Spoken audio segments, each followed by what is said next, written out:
morning, good evening, good whatever time you're listening to this podcast. My name is James Albarn. That's a very loud motorbike going past my window. And welcome to episode 22 of The Last Line.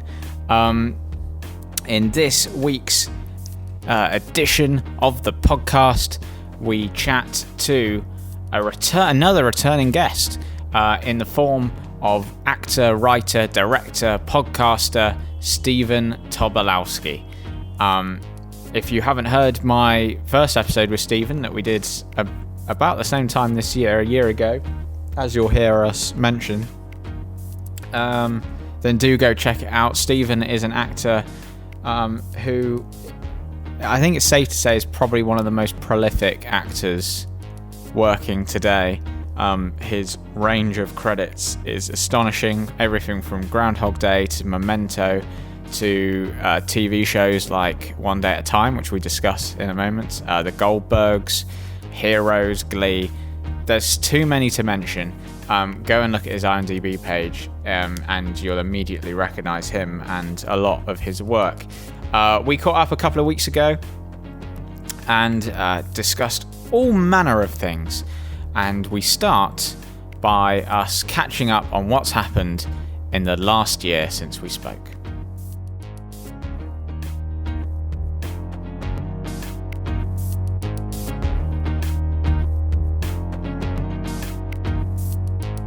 It was around this time last year, wasn't it? Right. It was. I looked on my Skype and it was like just about a year ago. Yeah. Like I think end of April, beginning of May. Yeah. Spoke. How have things been since we last spoke? Other than the craziness that's happening at the moment. I guess in terms of business, we had the roller coaster of our TV show One Day at a Time. So we did 3 years on Netflix. I was going to talk to you about that. Yeah. Yeah. Well, we could do it on the air if you want. Well, I've already hit record. Oh, okay. I figure with you, you're the kind of person that comes out with gold all the time, and I need to I need to have you recording straight away. We did 3 years at Netflix, and you know how Netflix is very cagey about not letting their metrics be discovered, and but we ended up finding out our metrics of how many people watched our show. And so the first year, One Day at a Time on Netflix, we had 2 million people watch One Day at a Time. The second year, we had 4 million. The third year, we had 8 million. So we had finished, when we had spoken before, we had finished our third season, and I was fully expecting, in fact, it's right about this time, exactly this time.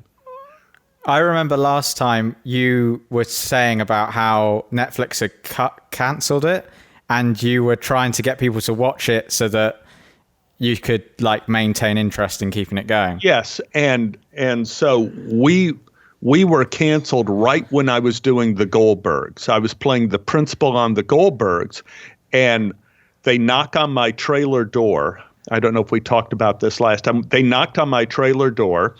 And it was the AD saying, we're ready for your scene in about 5 minutes. I go, sure. And I'm doing some comedy graduation scene as the principal of the school. And then my phone rings. And it's Mike and Gloria, the showrunners of One Day at a Time. And I figured they're calling to tell me that we got a 4th season. I figured, because we're doing so well. So I pick it up and it's Gloria saying, Stephen, I'm sorry, but our little show has come to an end. And I was, huh? Yeah, Netflix has canceled us. And Mike was on we're so sorry, Stephen. We really didn't expect this. And my heart went through the floor. And then I hear the knock on the trailer door. Stephen, we're ready for you now. And I'm going like, oh, no. And so I'm in this situation where I feel like I'm about to die. And now I have to do this comedy scene. And I realize that's why we're professional actors, So right after we spoke, my wife ended up getting working with a playwright in Finland, in Helsinki. So I went there to celebrate my birthday and just to drink beer and recover. So, and not a bad place to do it. Not a bad place. Ann and I had been to Helsinki 33 years before. Right. Before we were married, we went there. So I wanted to see what the old place was like. And I was recovering, and we found out Mike and Gloria, they sent me a message saying, can you meet in Austin, Texas at this producers conference at the beginning of June? Sure. They're going to talk about One Day at a Time. So there is a flight that goes from Helsinki to Austin, Texas, and it stops at Heathrow. Thank God. Okay. And then you get on a banana boat plane and you go to Austin, Texas. Yeah. And we got there, and our executive producers, Mike and Gloria, they were going like, Mike said, Stephen, I have worked on dead shows and I've worked on near dead shows, but we may not be dead. That there may be 3 networks that are interested in One Day at a Time. I'm going, huh? What? Mm-hmm. And 5 days later, we got the call that, yes, Pop Television, Pop TV, which is connected with Viacom, CBS, had picked up One Day at a Time for season 4. And so I was working again, and we were going to start in January, and we were going to be done in May. But then came the coronavirus. In the United States, some of these broadcasters, they forget what they're talking about, and so they give the teaser to the next television section with the real flair, like, and when we come back, more news about the coronavirus. Like it's something great, So we only did half of our season. We have 7 more shows to do, but we cannot get onto the Sony lot. Everything in California is shut down. So that is where we're at now. Did you ever find out why Netflix cancelled? Did they give a reason? Presumably there was some sort of conversation, or do they just go, yeah, sorry, we're not picking it up anymore, and that's it? Well, the conventional kind of dialogue about Netflix is their algorithm. Their algorithm survives by getting new subscribers, more and more new subscribers. And to that point, rather than spending a lot of money to develop singular shows that become a hit, occasionally they have hits like Stranger Things and Orange is the New Black occasionally. But generally, they don't develop shows and they don't worry about it. They have a show that hits a demographic like One Day at a Time, which is, it checks off the boxes. It's a woman-driven show, Latino show, gay issues, all sorts of different, it checks off certain boxes, and it gets new subscribers into Netflix, and then they bring in another show, to bring in other. You see that quite a lot, don't you, on Netflix, actually? Right. You can think of lots of TV shows that sort of start on Netflix and then end up just never coming back. Right, right. They usually but do. It was but One Day at a Time was really critically well acclaimed as well, wasn't it? You look at I know it's a very simple barometer to go against, but the Rotten Tomatoes critics rating for One Day at a Time is something ridiculous, 100% on 3 or 2 of the seasons or something. And the other one's 90 or something. It's ridiculous. And as a young actor, out there, you think, oh, if only I were in a hit. And here you're in One Day at a Time. You have all of these, the audience is growing exponentially each year. TV Guide here in America said it's one of the 25 best comedy series ever made. And you're going oh, this is a hit. Finally, we're in a hit TV show, and they cancel us. So it just shows you it doesn't matter. None of it matters. It's what Shakespeare said, the play's the thing. And you have to really focus on the job and the work and do the best you can and not worry about anything else. I mean, it's great though that despite what is happening now and that you've had to stop for a bit, presumably you're definitely going back to reshoot to shoot the rest of it, I would imagine. Or is that not necessarily the case? I just don't know what is the new normal. True. Now I heard a rumor, and I don't know if this is a true rumor, but Sony, a lot of the big studios are looking for ways to get back to work. And one way Sony, Paramount, Warner's are thinking about coming back to work is if they give everyone an antibody test to see if you've had COVID. And if you have, to give you a bracelet with a certain color. And if you haven't, then you're to be tested every day to see and do the fever checks several times a day. Social isolation while you're on the set shooting. And so it's going to be a whole new ball game if they ever decide to pull that off. But it's going to be a new normal, that's for sure. Now, I don't know what it's like in London, but here, theater has been decimated. Yeah, well, it's the same here. Everything's closed, everything, No Broadway, and in Los Angeles, we had hundreds of small theaters where new playwrights were getting their work done, finished. Yeah. It's decimated the arts here. Yeah, no, it's the same here. I mean,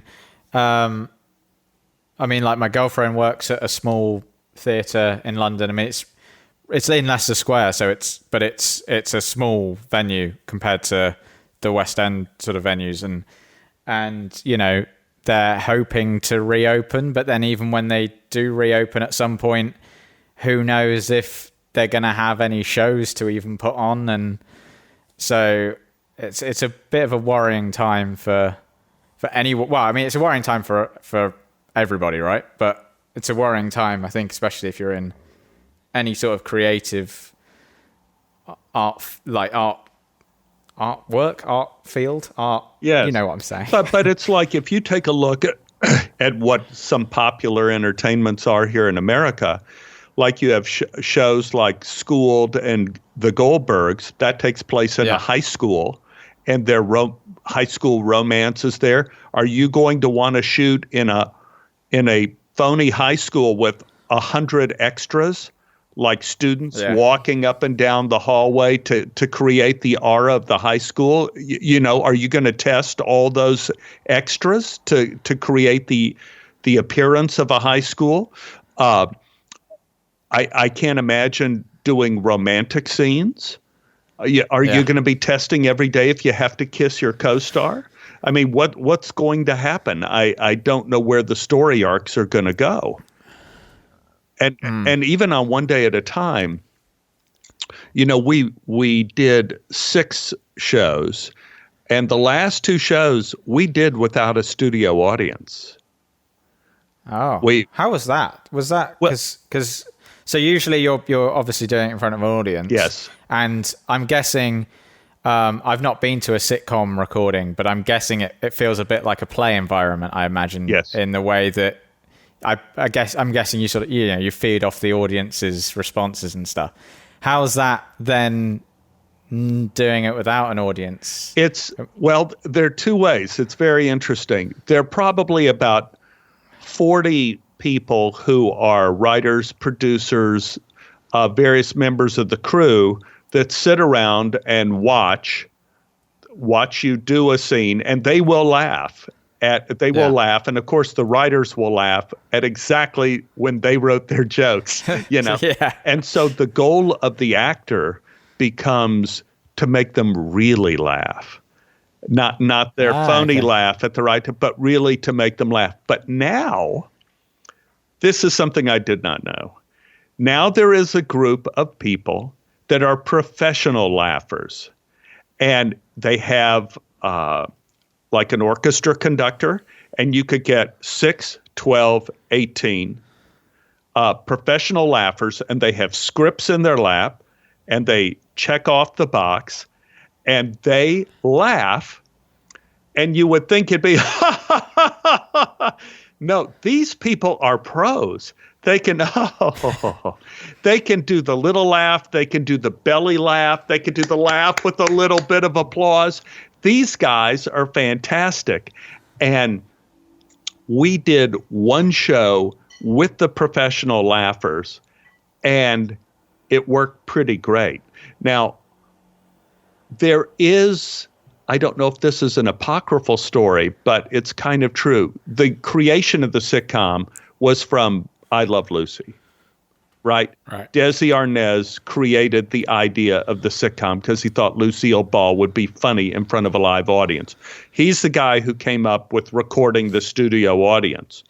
And they still have the audio from all of the old I Love Lucy shows in the 50s, and they used the laughter from those audiences to sweeten the laughter of the professional laughers and the writers or whatever. When you have to do a sitcom without an audience, they sweeten it with the I Love Lucy laughter. Wow. Yes. A little stage lore, because the recording of the laughter was so beautiful that Desi Arnaz recorded. It was so warm and so genuine that they use it in the background. So, but you have to consider, as most of the comedies I've done, you do without an audience anyway. Yeah. Yeah.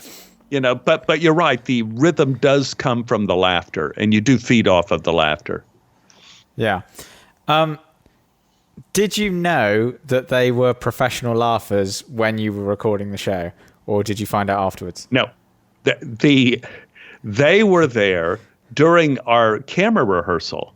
The head conductor, and she has her script, and while we're doing it, and the head writers are saying, and here, this is kind of on a 1 to 5, this is be a 4 laugh, and this is a 3, and then she brings her group, and I think we had, on one show, we had about 6 professional laughers. On another show, we had about 12, and she conducts them, and I'm saying, James, they are very good. I mean, you would not know that it is phony, goofy laughter. That's brilliant. It's amazing. Yeah. So have you been, what have you been up to while we've been sort of locked down? Have you been doing anything other than what most people are doing and just sort of binging Netflix? Or Yeah, I haven't watched any television at all. And what I've been doing is I've been taking this opportunity to write. I have a podcast, the Tobolowsky Files, in which I do kind of true stories kind of from my life. And so I've written and recorded. In fact, later today, I'm going to record some more. I have written and recorded so far 9 hours of new stories for the Tobolowsky Files. And this weekend, I hope to do another 2.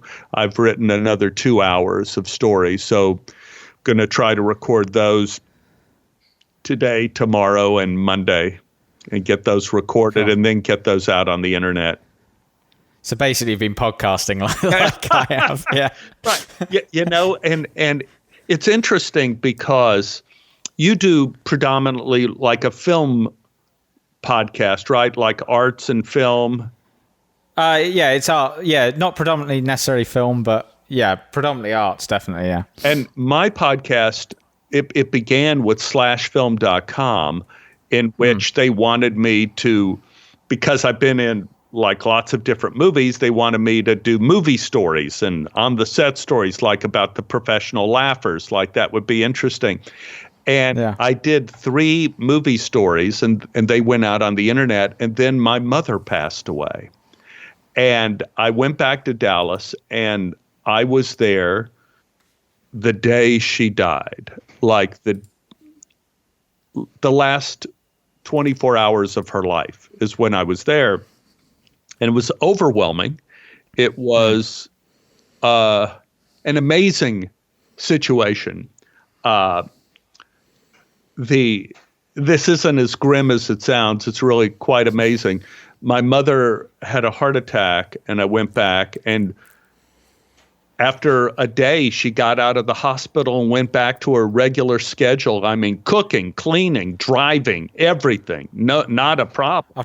Did you say after a day? Yeah. And then 6 weeks later, I get another phone call from my brother and his wife. Stephen, mom's had another heart attack. So I went back to Dallas, and this was not the same situation. The second heart attack was she never regained consciousness. She never did. So we were kind of sitting around her bedside. The doctor was hoping for a turn for the better. And that night, she had yet another heart attack while she was in her sleep. And we got back at 7 a.m. the next morning, and the doctor says, you should go in and say goodbye. You probably only have minutes to be. And I'm going, minutes? And my sister was trying to come in to see mom, and she was flying in from another part of the country. And we knew that Barbie would not be able to make it. And we went in to say goodbye, and all of the screens were showing that her heart was stopping, that she wasn't there. And my sister called on the phone, and she said she happened to get an earlier flight, and she got on a mail plane from the other side of the country, and she was actually in Dallas, Texas now and on her way to the hospital. So I said to Paul, Paul, you won't believe this. Barbie's here. Barbie's in town. She's on her way to the hospital. And then my mother's heart started beating again. She was unconscious. And to such an extent that the doctors start rushing into the room. Their equipment had to be broken. This is impossible. Nobody comes back from 2 heart attacks like she did. Nobody does this. They go like, we've never seen this before. Now her heart is going back up to normal. Mom was still unconscious, but she got there. My sister made it, and we stood around. We said goodbye, and my mother passed away. And I am certain that my mother heard our conversation while she was unconscious and came back, waited for Barbie to get there. So I end up writing this story in terms of the podcast. And I talked to my producer, David Chin. I said, I'm sorry, I could not write a movie story because this event happened to me that was overwhelming. And I wrote that story.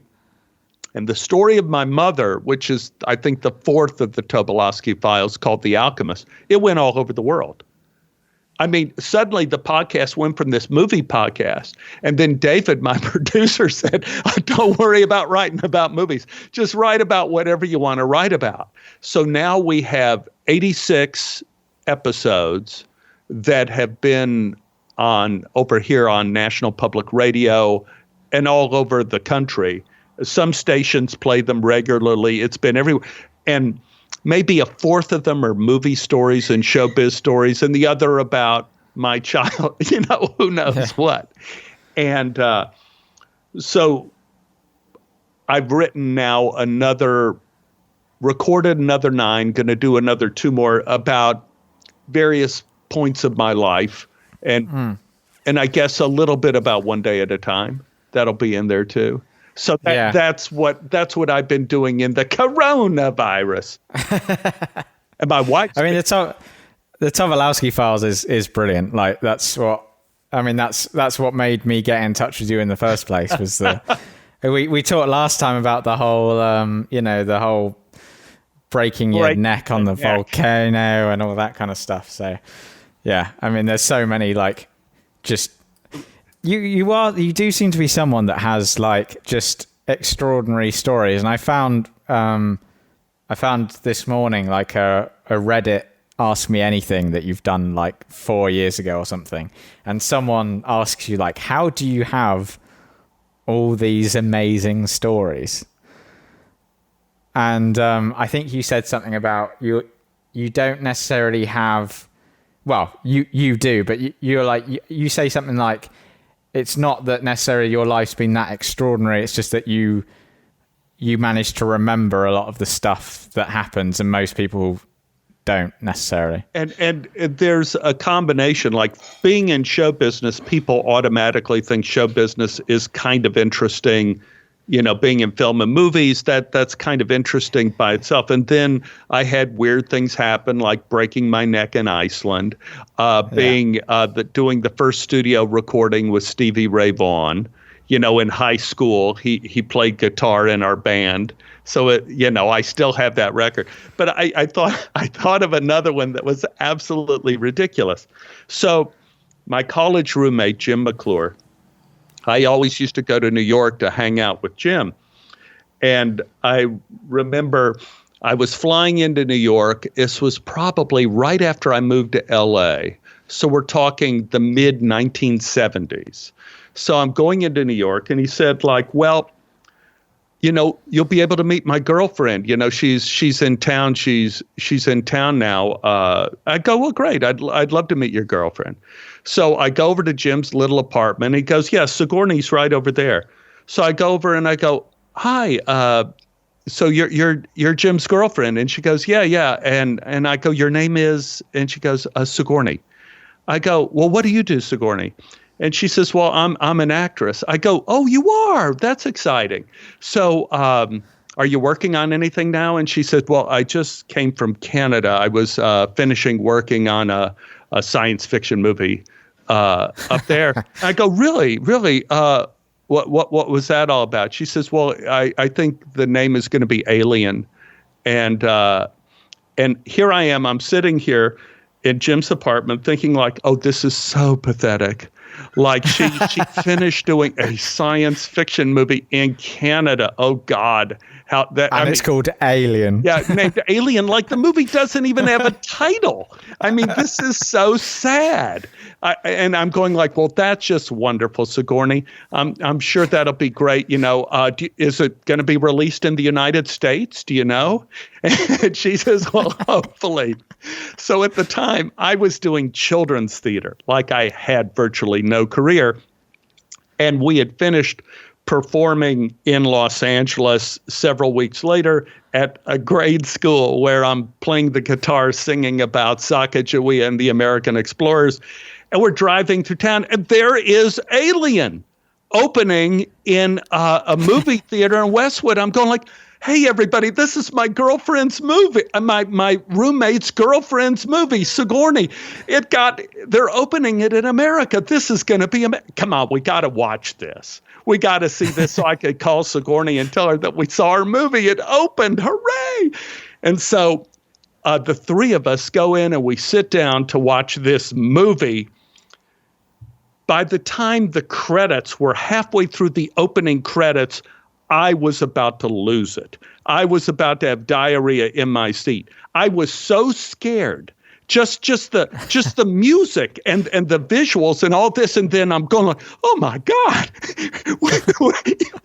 I was screaming halfway through. The thing came out of the chest, and I'm going like, oh my God, what is this movie? She said, oh God. And I'm thinking, oh, Sigourney's going to be a movie star.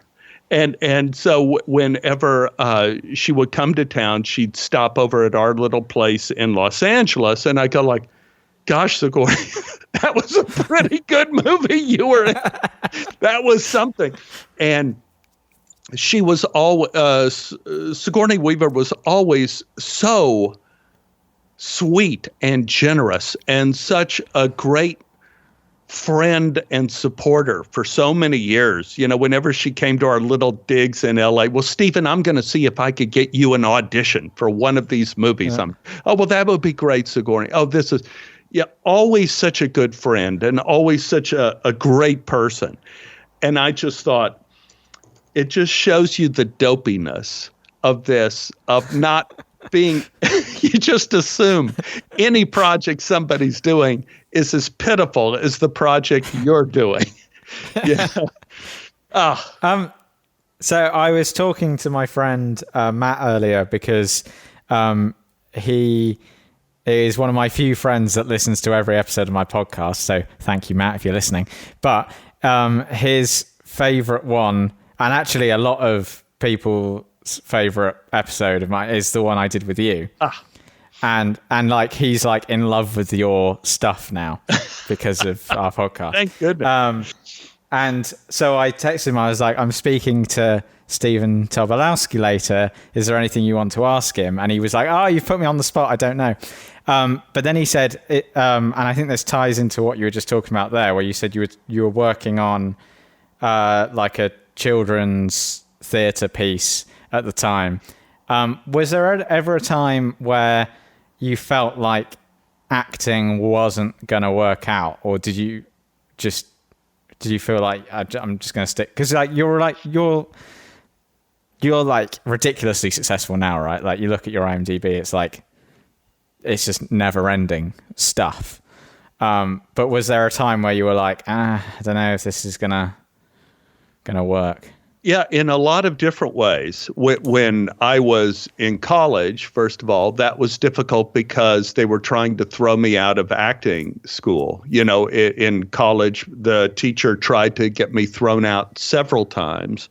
And why is that? Because they didn't think you were good, or didn't you like didn't get on, or she didn't like me, and she was the type of person that picks on students, and so she did really criminally awful things telling me she wanted to work with me at a certain period of time, and she got permission from the head of the school to rehearse with me on a scene instead of me going to stage practicum,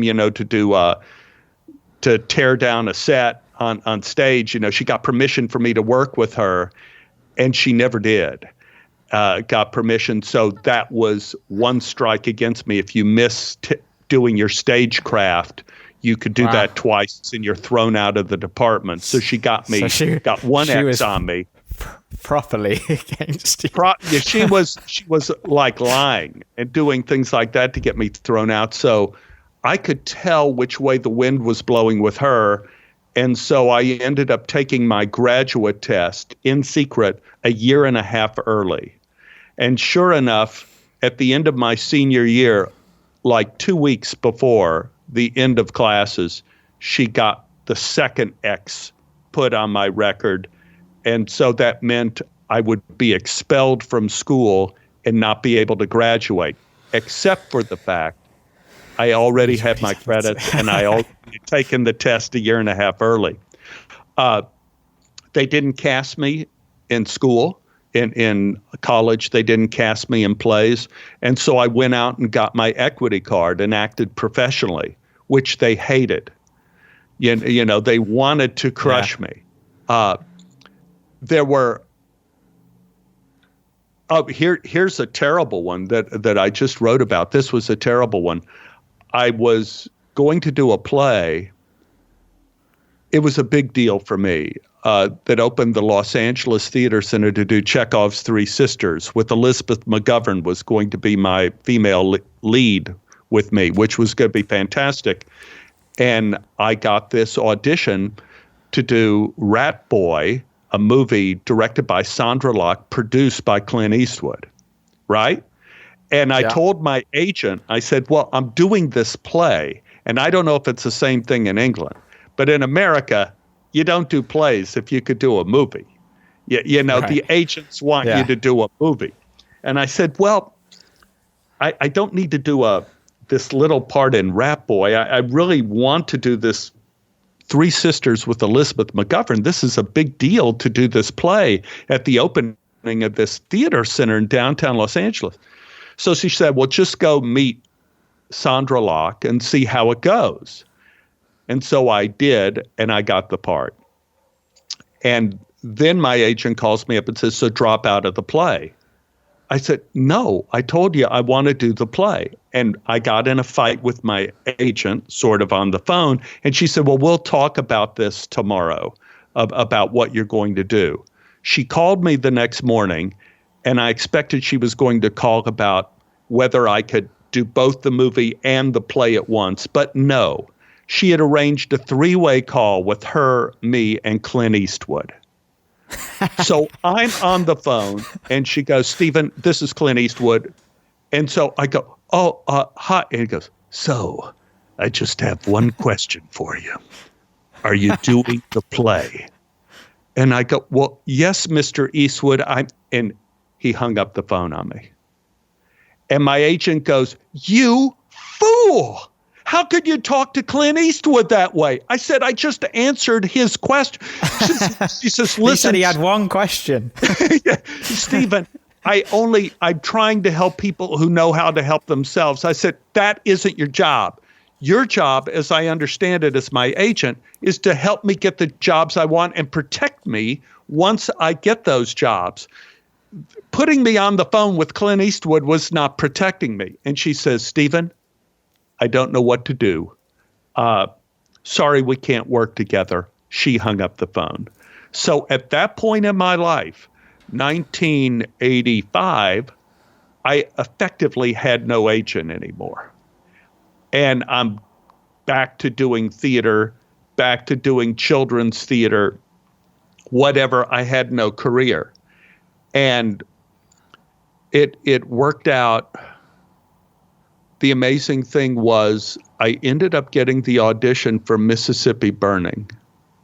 I think that was the big deal. And that's when my girlfriend and I broke up. I don't know if I talked to you about this, but my girlfriend Beth and I had broken up, and I was in total despair. And I get this phone call that I'm going to have an audition for Mississippi Burning with a different agent, not with the agent who threw me out, but with somebody else who worked in the same agency and said, this casting director wants you to come in. I was in such despair. I didn't care. I didn't care whether I got this part or not. I went in, I met Alan Parker. I sat in a chair, looked out at the golf course out there, did my lines. I got a call back. So I go back next week. I still am in such despair. I don't care about what I'm doing. I don't even remember the audition. I get a third call back. Now I'm starting to get nervous.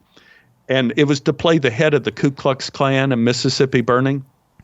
Okay. So I go in, and now I'm nervous, and I'm sitting in Alan Parker's office, and the secretary says, Mr. Tobolowsky, I just want you to know that Alan Parker really likes you. A lot of people have been coming in to do these roles, and they're pretending to be scary, but Alan says you're scary naturally.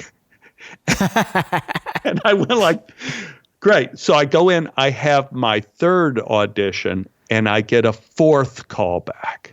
This one I had to fly to Jackson, Mississippi, which is where my girlfriend that I just broke up with lived.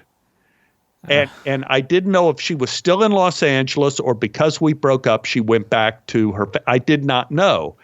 So I fly out. They fly me out. I'm staying at the Holiday Inn in downtown Jackson, Mississippi. I'm thinking I could stalk her. I could rent a car and just drive over to her house, her family's house, and see if she's in town. He was right. Naturally scary. So right. So you're just scary naturally. Naturally scary. So the next day at 1:00, I had my audition for Alan Parker. And it was in the Holiday Inn in a little hotel room, his hotel room. So I go there. All the lights are out. There's a little desk lamp where he wants me to sit in the light. And he goes, so I went out to dinner with your ex last night. And I went, what? Yeah, she's in town. I guess she came from Los Angeles. You two just broke up. Why did you break up? And I said, well, Alan, we had a big disagreement over what constituted a joke. And he goes, very good. Let's do the scene. So I did the scene. And I'm in trauma that Alan Parker had just had dinner with Beth the night before. And I'm walking back to my little room at the Holiday Inn, and my phone is ringing, and it's my other agent in Los Angeles saying, "You got the part." So I was pulled back from the dead by Alan Parker, and I did Mississippi Burning, and Alan Parker is one of the great heroes of my life.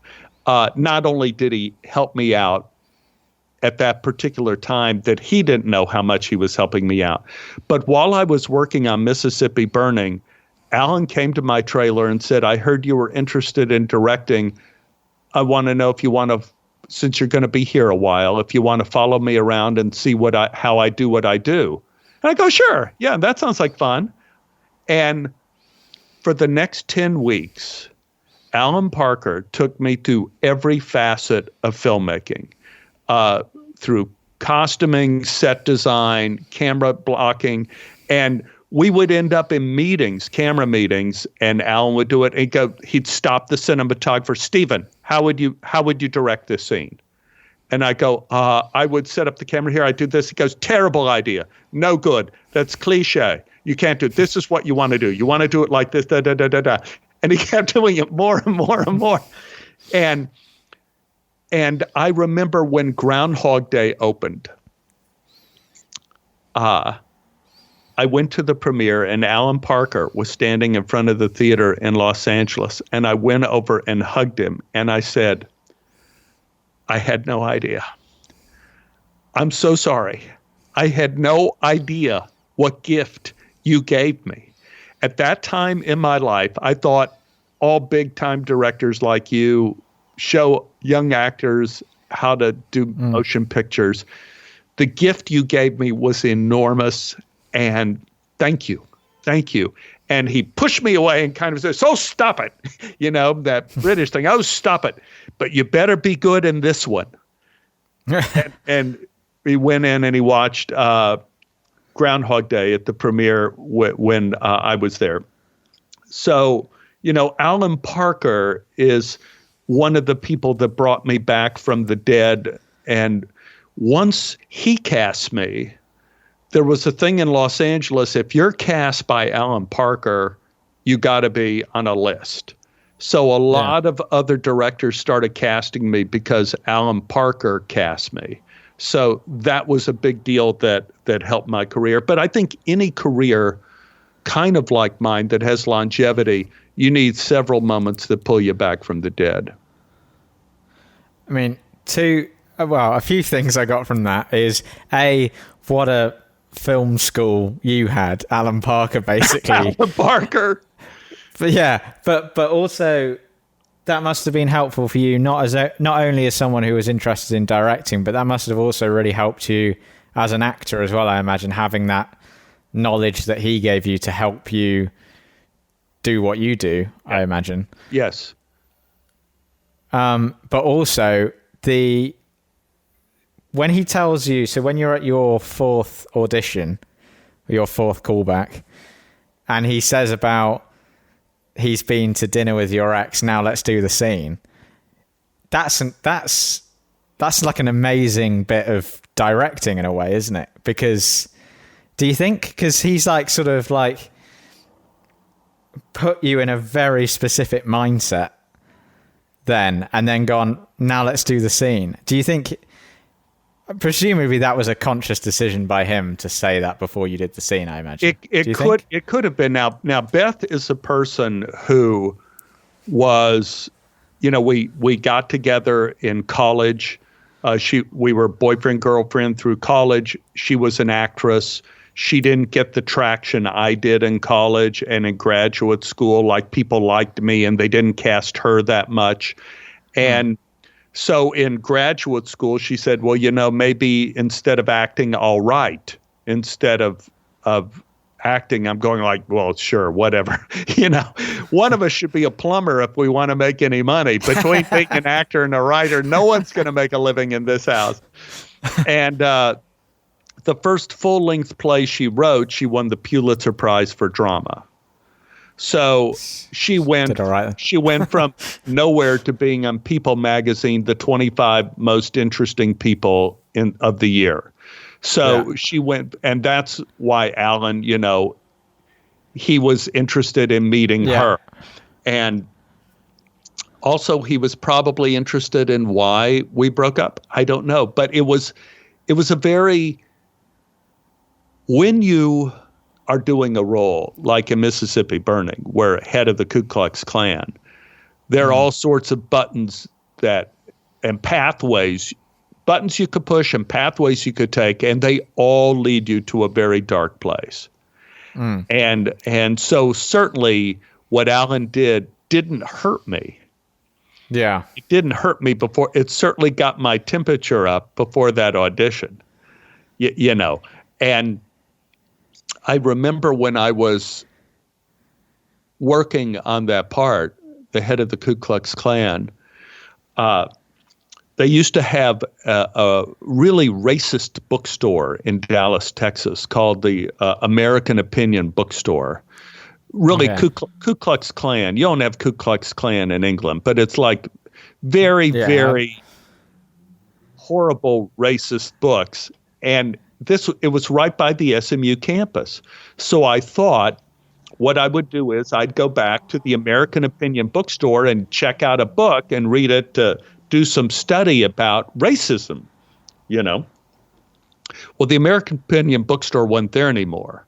So I looked it up in the Yellow Pages, and it was in the back of a transmission shop, way out in the boonies in Dallas now. So you had to drive out on the highway. There was a auto transmission repair store. You walk into the transmission store, and all the mechanics are working, and then at the back is American Opinion Bookstore, and you go through these doors, and they have cameras on you, and you have to sign your name and your address as to who you are and why you're going into the bookstore. And so I didn't know what to sign. I didn't want to sign Stephen Tobolowsky in the house where I lived in Dallas, so I signed my name from Mississippi Burning, Clayton Townley, Jackson, Mississippi. I wrote my address and had Beth's address, 835 Avondale. So I wrote her address in Mississippi, but I put that in. So you got the picture. You have to go into a transmission store. So I go out to start shooting Mississippi Burning, and because one of my big scenes was outdoors and it was thunderstorm season in Mississippi, I'm having to be out there for like 10 weeks. So I'm sitting in my hotel room and I decide to look up the American Opinion Bookstore in Mississippi, and I find it. So I think I'll take a drive to the American Opinion Bookstore here in Mississippi. I end up at a transmission store. And you have to walk to the back of the transmission store. And we filmed in Alabama, and there was American Opinion Bookstore in the back of a transmission store. And I feel like I'm at the tip of some terrible mystery. And what ended up happening is some guys, racist guys, were sending machine guns and in transmission crates. Oh. So they were using, the American Opinion Bookstore to meet. Then who's going to inspect, like if you have 50 transmissions being driven across country in a big semi-truck, transmissions big, and in 2 of those boxes you have machine guns. And so it was being used for moving guns around. So that was pretty scary. But those kind of things, when you play a part like Clayton Townley, those kind of things happen. And when you play a part like Judd Phillips in Great Balls of Fire, you end up like I ended up hanging out with Bob Seger. And I ended up hanging out with all these musicians because Jerry Lee Lewis, you end up hanging out with those kind of people when you do that kind of movie. So that happens in show business too. You were talking about Beth being a writer. Yeah.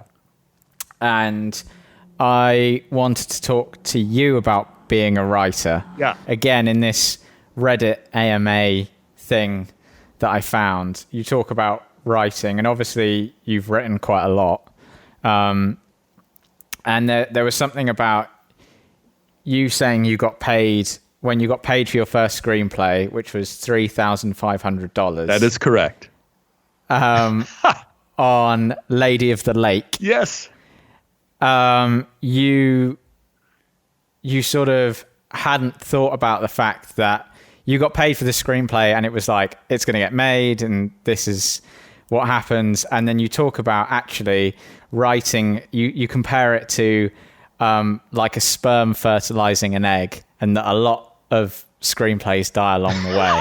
And I wanted to talk to you about that because when I was finishing up film school a few years ago, I got paid like £2,000-3,000 to write a script. Like someone bought a screenplay off me, and you know, when that happens for the first time, and especially me when I was just coming out of film school, I was like, this is it. I'm sorted. Like, I've done it. I've made it already. I'm a genius.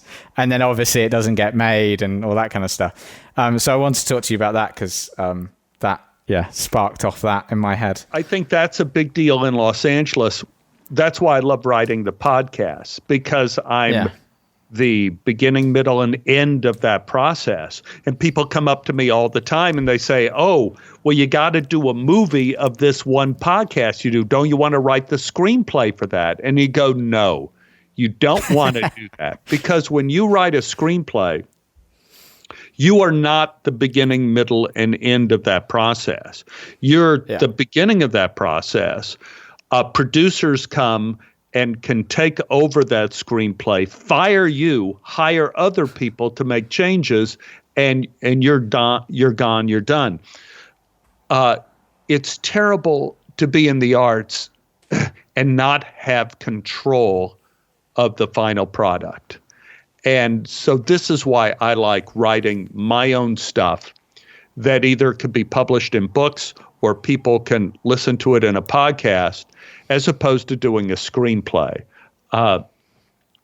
It's very, very difficult. And I have so many friends who are doing the screenplay route, and they have great ideas for screenplays, but you have to go into the meeting and you have to find Netflix or somebody like that who wants to invest in your project and then perhaps take it over.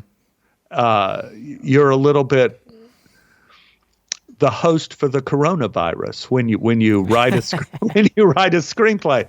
I think the wonderful thing about writing is it takes you into a world of creativity you can't get to any other way. When you write a screenplay, you can envision the action on the screen. You have such control over what you're doing. You can see it, and there is such satisfaction, personal satisfaction in doing it. Like you say, the $3,500 from Lady of the Lake, I thought, damn, this is fabulous. And I had another one, I think, called Rules of the Road that Showtime paid me something like $20,000 to do as a Showtime movie before Showtime was really doing their own films. Never got made, never got done. And you realize at a certain point when you have that many skeletons around, it doesn't look good on the resume that I sold 20 treatments and none of them got made. You start to think like it's the same thing as an actor when you're in a lot of TV shows that get canceled. You go like, oh, this guy, don't know about him. People believe in magical reality. And if you can write, there's nothing more glorious than writing. It is the most wonderful form of art I could think of. It is not necessarily collaborative, not like acting, but it is transporting and wonderful, and there's a great sense of completion. I don't know what you do, it feels like the most successful people who write screenplays now are people, in a sense, like Chris Guest, who have a group of actors that he's been working with for a long time, and he's developed a name himself as an actor, like in Spinal Tap, and he could do Best in Show, and he could do A Mighty Wind, and he could do these movies with his team of actors. Yeah. And that way he becomes a thing unto himself.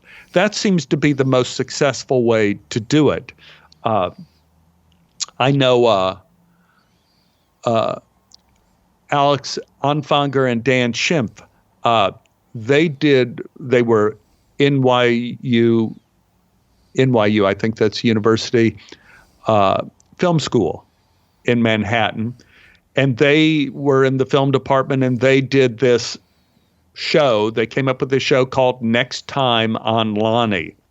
And it was a previews of coming attractions, 5-minute film of what was happening next week on the TV show called Lonnie. And each one of them were completely different. Like, you didn't know if the show Lonnie was a teenage comedy, if it was a murder movie, if it was science fiction, if it was. That's cool. But they only had these 5-minute films. And so the guys asked me if I would do a Next Time on Lonnie. Sure, of course. It was brilliant. It was hilarious. If you go on YouTube and look at Next Time on Lonnie, it is hysterical. And Ben Stiller saw Next Time on Lonnie and thought, like, these guys have it. And so he plucked them out of nowhere.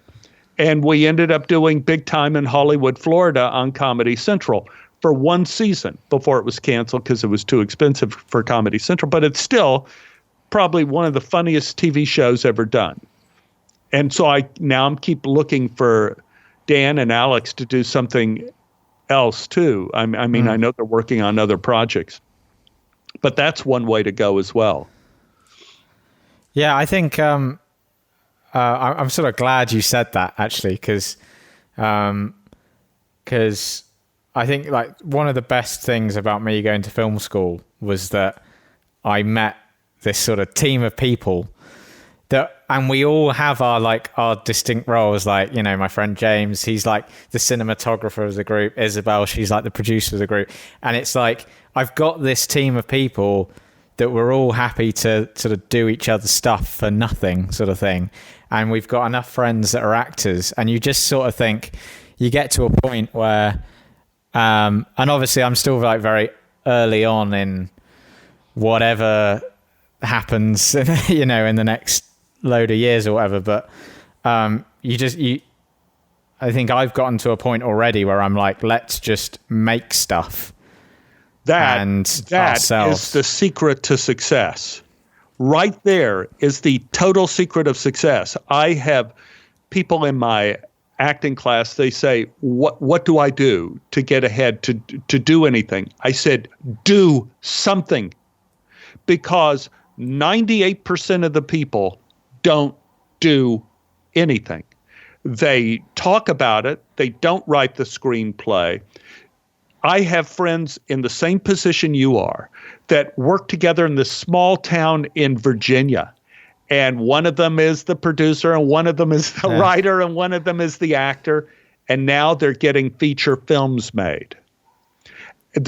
And they are their own little mafia, but they're doing something. Most people, I found when I was teaching my improv class, that I kept having to lower the bar in terms of people. And I said, let's just do a voiceover, and you could do it on your phone. And here's the copy. Now I want you to do it 3 different ways. And I gave it to them. And out of the class, everybody's got a phone. Maybe 20% of the people in the class did it. And the next week they came in and they didn't do anything. If you do something with your friends, that is the key to success, because you're already in the top 2% of the entertainment business, because nobody else does anything. So do it and fail is better than not doing it. Yeah. Put yourself out there act in plays for free. Do whatever you can do to get out there, and you will be already at the top of the industry. Well, because, you sort of, I got to a point where, because I do a lot of, my income is, I do a lot of editing work for commercials and all this kind of stuff. But, the passion is writing and directing and, making my own stuff. And it got to a point where I was sort of sitting there and I was complaining, as we all do, I was complaining to my girlfriend, being like, why am I not made a film, feature film yet? Why have I not done this yet? And she goes, well, you've written these scripts. And I'm like, yeah. And she's like, but no one's seen them. You've just written them. And then you feel like you've stopped and done the work. And now we're expecting them to get made. And you go, oh yeah, like no one actually knows really, no one knows. I haven't shown them. So I need to go and make the stuff. I need to go and make stuff. But also you don't know where life will take you in terms of this. For example, on coming around full circle, like on One Day at a Time, our showrunner, Gloria Calderon-Kellett, has been a playwright for years. She has 20 produced plays. She has probably dozens of more not produced. So she gets now to be a showrunner on this show. She has brought her plays and some of her plays that were unproduced to the writing room and said, take a look at this. Can we turn this into a show? And some of our best One Day at a Time episodes have come from Gloria's plays that have been adapted now by the writer's room into a sitcom. And the same thing with your screenplays. They could find a life that you're not even aware of that isn't even a screenplay. It may be a TV series somewhere down the line. Wait a minute, I got something here. It's all good. It's all an important step forward. It's not just an anchor that takes you to the bottom of the ocean. Yeah, but I think it's funny how you can get into a sort of, it's what, 4 years since I left film school, and you come out of film school and I think, like I said, I learned a lot of valuable stuff, and I think, like I said, the most valuable is the people I met and all that kind of stuff. But I also think you can get into a sort of, when you're at films, because obviously they're teaching you the process of how it's done, in Hollywood and all this kind of stuff. And so you're thinking about the rigid process about how things get made and all this kind of stuff. And I think it can be easy to sort of I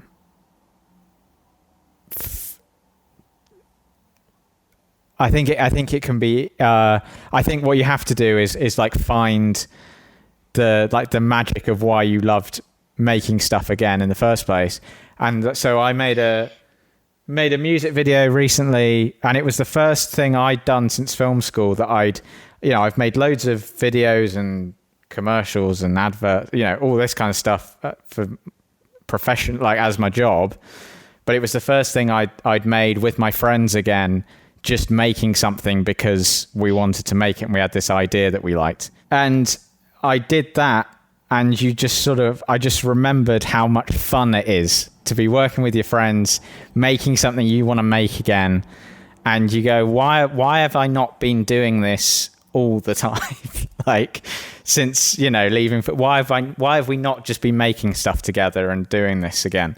And so that sort of inspired me to just that's the mindset I need to be in. Then we got stuck in lockdown. So. Yeah, but the answer is inertia. And, the two parts of inertia, objects in motion stay in motion, objects at rest stay at rest. And it is very difficult when you're not writing to start writing again.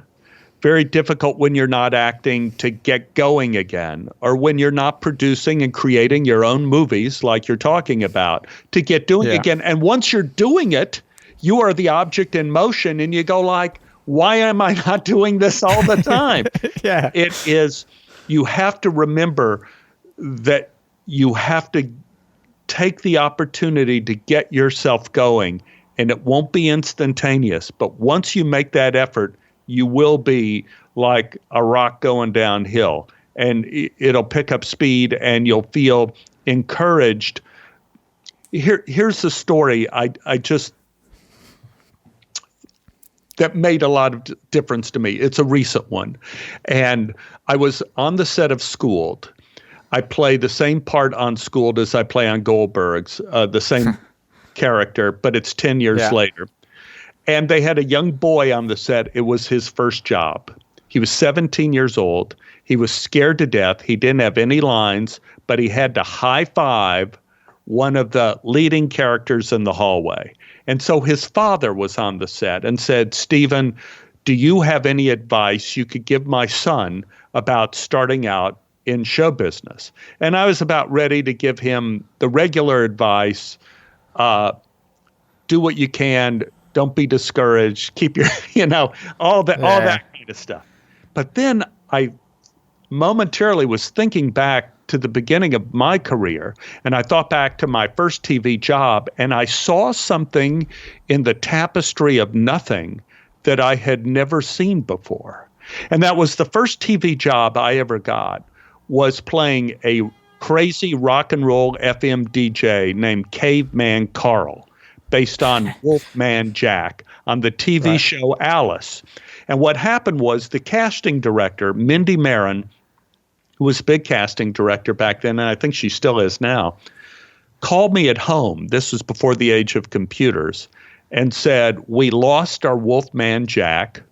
Can we shoot today? Can you come in, read the scene with our lead person on the show, and if the director and producer say, okay, you'll go right into hair and makeup, we'll rehearse your scene, and then we're doing the show, with the audiences coming in and doing the show. And I go, sure. So I got the sides. Back then I could learn stuff pretty quickly. That was my first job. And what I remembered was this: wait a minute. Mindy Marin didn't call me in to read Wolfman Jack when she was Caveman Carl, when she originally was casting the show. I didn't get an audition. I had auditioned for her maybe 6 times in the past, never got a call back, never got anything. And as an actor, I just assumed I had failed. Like everybody, I'm not getting anywhere, nothing is happening. And now, at this one moment, my first job did not come from a good audition or any of my successes. My first job came from 6 of my failures. She saw me audition and fail 6 times. And when her back was against the wall, she called me at home and said, can you come and do this? And the one thing we have to remember as actors, as writers, is we take failure in a very hard way. It cuts to our soul. But when you realize, hey, maybe my failures are making a difference in my career. Maybe my failures are opening the way to an eventual success. It completely changes your outlook. And I told the young boy on the set of Schooled, I said, don't be held up by your failures. Don't be held up by the fact that you're not getting anywhere, because maybe you are and you just don't know it yet. Keep doing things and someone will notice. Keep doing it and don't be discouraged.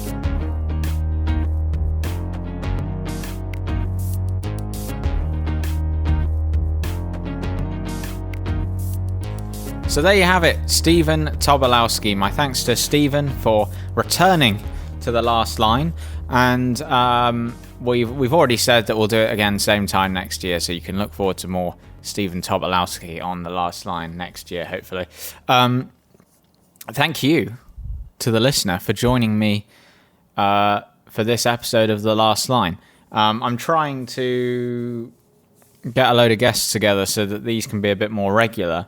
But if this isn't regular enough for you, then obviously stay subscribed. But you can also head over to my other new podcast that I host with musician George Kerridge called Getting Pretentious, and it's available every Friday.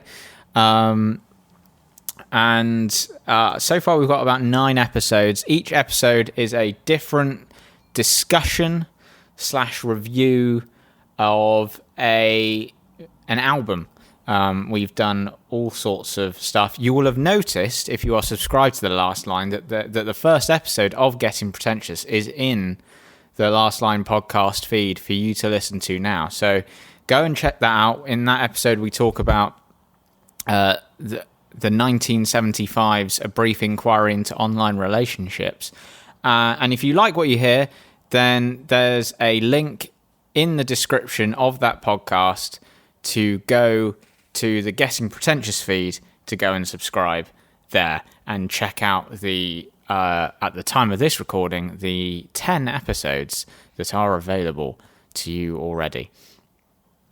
So please do go check that out. We've put a lot of hard work into it. We're still recording episodes throughout lockdown, so there will be no interruption into the weekly service of Getting Pretentious. And then, obviously, nothing changes here at The Last Line. We're still putting out podcasts as much as we can.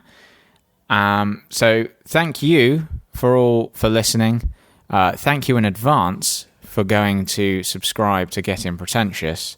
And until next time, I've been James Albarn, and this is The Last Line.